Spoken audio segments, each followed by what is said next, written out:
Hello guys! Welcome to my channel. So for today's lunch, I'm going to make a kinamatisang pampano. So I have pampano here. So lagyan lang natin siya ng kamatis at saka sibuyas. Simple lang. Ayan. Kasi bugbog na bugbog tayo sa mga karne na nakarang araw. So mag-isda naman tayo. Ayan. So again, marami pong salamat sa mga patuloy na sumusuporta sa ating mga ginagawang content. Even though hindi naman tayo professional content creator, parang we are just starting. Pero hayaan nyo po kapag tayo po ay nakaluwag-luwag sa ating schedule. So meron dito tayong masama sa vlog. So ayan. Hello. Ayan po. So, mag-gayat lang tayo ng sibuyas at kamatis. Alam nyo guys, parang ang sarap talagang kumain ng isda yung ulam. Isda at gulay. Healthy talaga yun. Ayun. So, ano ba yun? Ito. So, actually, update ko lang kayo. Every weekend lang naman talaga ako nakakapag-film o nakakapag-gawa ng mga short videos. Kasi, I'm tied up with my work and also my online school. Hopefully, by October, matatapos na ako. So, magkakaroon ako ng time and maaaral ko na din paano ba magawa ng mga good content. So, ano ba yung gusto nyong content? Kasi ayoko naman ng mga may filter. Ayoko naman ng, gusto ko yung raw, yung totoong content. Para, diba? Kasi, ang hirap naman nun. Although, yung may mga enhancement na like sa quality ng video, kasi cellphone lang naman yung ginagamit ko. So, ngayon, yan nyo, pag kumita na ako dito, makakabili na ako ng mga ginagamit talaga pang vlog. Yan. At saka, hindi pa naman ako nakakapunta sa mga places. Diba? Kasi nga, yung schedule namin, hindi pa ganun ka dami. At saka syempre, alam nyo ba yung magbakasyon dito sa Canada kahit sa kabilang probinsya lang, sobrang mahal. Syempre hindi pa naman tayo ganun ka dami ang budget, pero hayaan nyo, dadating tayo sa mga panahong yan. Huwag nating madaliin ang mga bagay-bagay.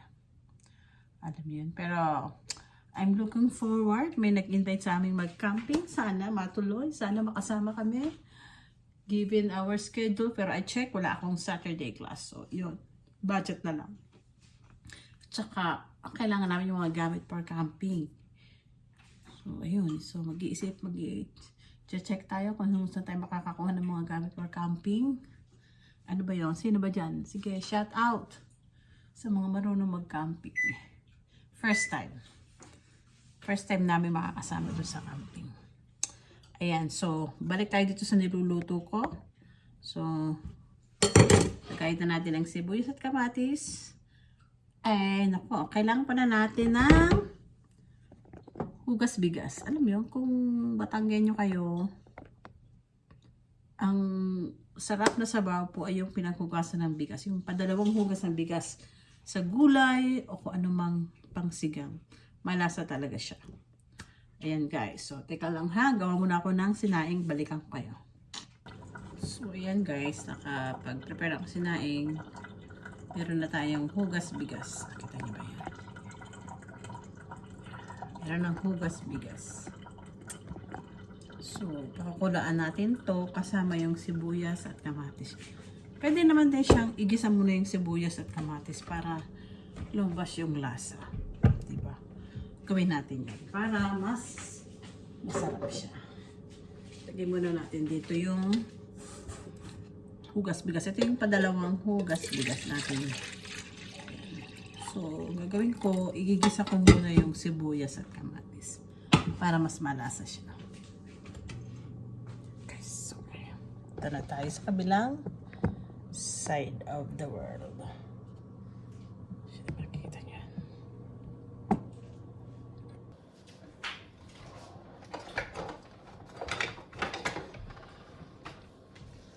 So, yan. So, napakadali lang itong lutuin. So, igigisa lang natin yung sibuyas at saka kamatis. Palalabasin lang natin yung lasa niya. So, while we are preparing, yes, so mainit na yung pan mo, then lagay mo na yung sibuyas. So, mga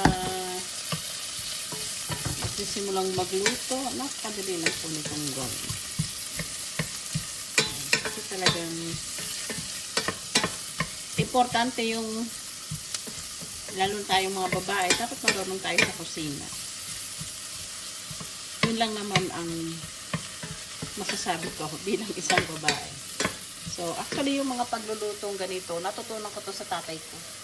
Kasi yung tatay ko talaga yung marunong magluto kaysa sa nanay ko. So, of course, lagi kaming assistant sa kitchen. Pag-ayat nito, kuhanin mo si ganyan. So, yun.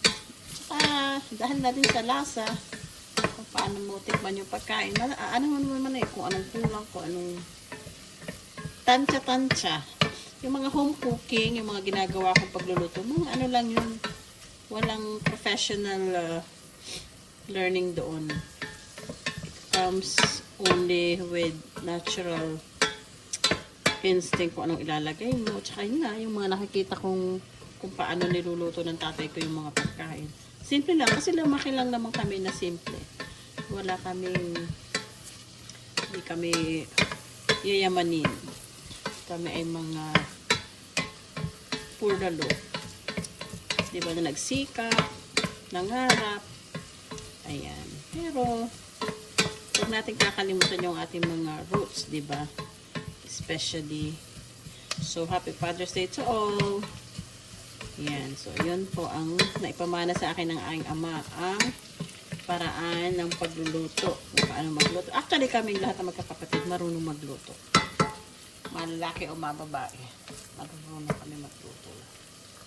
Ayan po. So, ilalagay na natin yung kamatis. Pagkita nyo ng luto na yung sibuyas. Yung sibuyas, alam mong luto na kapag iba na yung kulay niya at naghihiwa-hiwalay na siya. So, pwede mo na ilagay yung kamatis mo.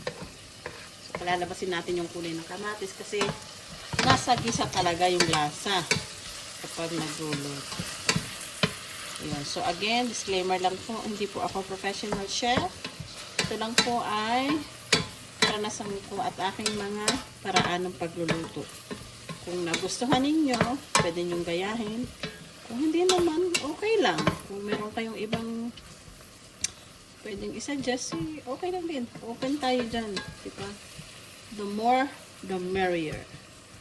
O, diba? So, yun ang piga-pigain yung kamatis. Kasi magkukulay yan. Namaya. So, ayan. So, habang binigisa-gisa natin yan, lalagyan muna natin ng asin ang ating isda. So, meron na akong pampano dito. Ayan po, makikita niyo yan. Dalawa. Ginayat ko na yan. Actually, ako pag naglilinis ng isda, naalis ko na yung ulo. Hindi ko na sinasama para hindi na mahirap maglinis. Diba kasi dito sa Canada, napakahirap maglinis kasi wala naman ditong dirty kitchen. So, buong kitchen mo mangangamoy. So, dapat nakaready ka agad na white vinegar para malinis mo yung lansa. Diba? Ayan siya. So, pagkatapos nyan, ilalagay natin yung paminta. Lagyan natin ng paminta kapag luto na yung kamatis. Ayan. So, ito ang ginagawa ko. Nalagyan ko ng kaunting paminta.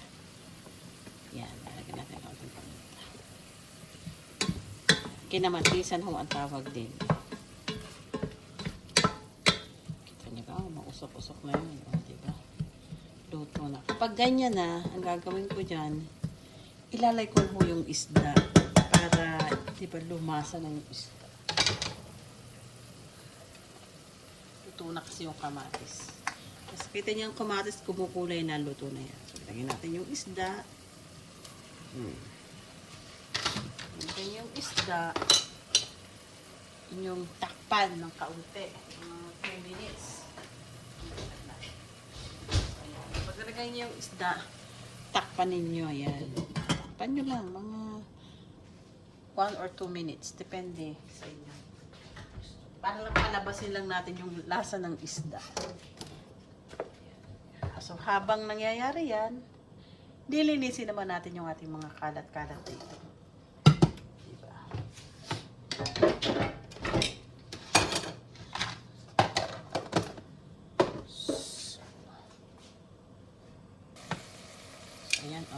Kita nyo, balik rin natin.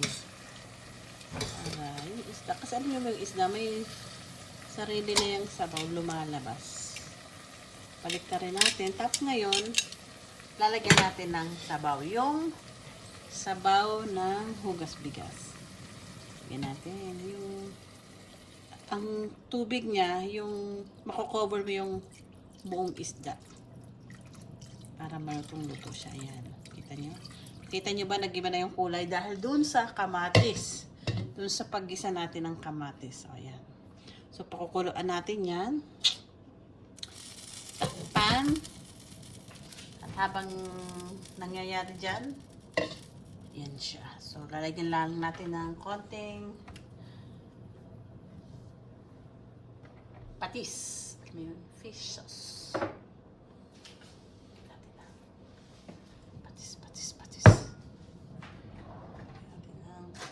Siguro mga lalagyan natin ng patis ngayon. So, mga ano lang. Tansya-tansya. Siguro mga ito mga 1 tablespoon. Ayan. Ayan. Diba? Kasi yung isda kasi nilagyan ko na ng ano kanina. Asin. Ayan. Pwede natin kumulo.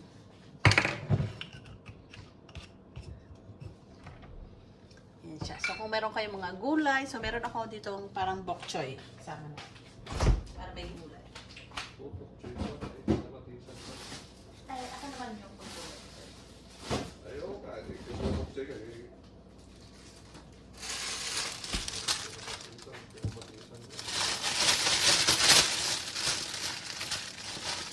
Meron ako dito yung bok choy. Kasi mahilig ako talaga sa gulay.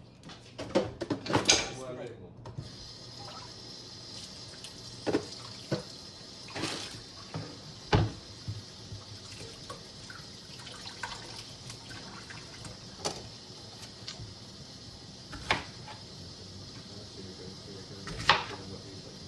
Pinamatisan siya.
Hintayin natin siyang kumulo. So, ngayon, tingnan natin kung anong nangyayari. So, yan. Bumubulok na siya. So, tikman natin kung anong lasa. Kung kailangan ba natin i-adjust, pahinain natin ng konti ang apoy. Yan. So, tikman natin. Yes.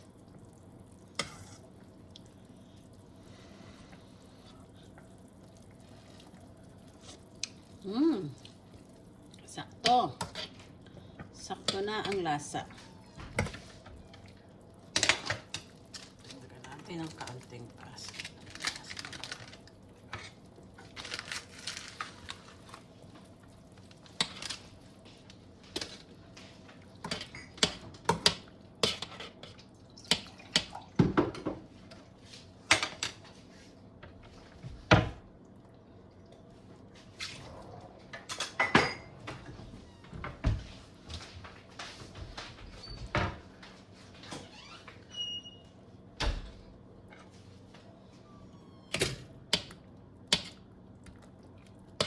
Ayan po. So, luto na yung isda.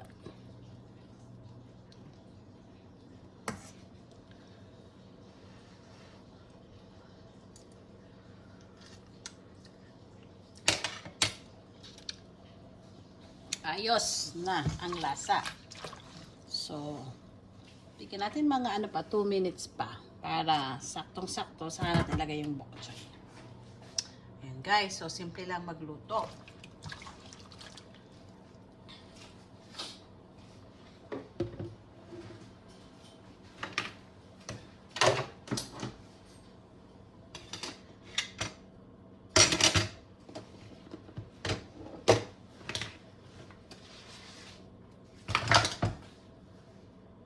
Na natin ang gulay.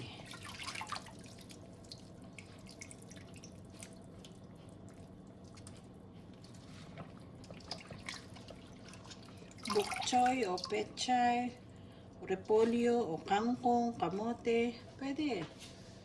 Even malunggay, pwede rin. Kaya lang siyempre walang malunggay dito. Meron, pero hindi yung nakukuha sa kapitbahay. Diba? So, ayan. So, ayan. Patay mo na yung apoy. Takpan. Luto na. So, para hindi malanta yung gulay, hindi ko muna tatakpan. Kaya ako na lang na ganyan para malutong-lutong yung gulay. So, ayan. Patayin na natin yung apoy. Luto na siya. Ayan, sana po nagustuhan nyo yung aking niluto ngayong araw. Yung kinamatisang pampano. Okay. Salamat po. So, ayun guys. Thank you for staying with me. And sana nagustuhan nyo po yung niluto natin today, yung kinamatisang pampano. And sana po nakatulong po yung niluto natin sa inyo. So, sa mga nag-i-start na magluto, pwede nyo po itong sundan. So, maraming pong salamat. And again, ito pong ginagawa ko ay nagbibigay lang po ako ng ibang pamamaraan ko kung paano magluto. Again, disclaimer po, hindi po ako professional chef.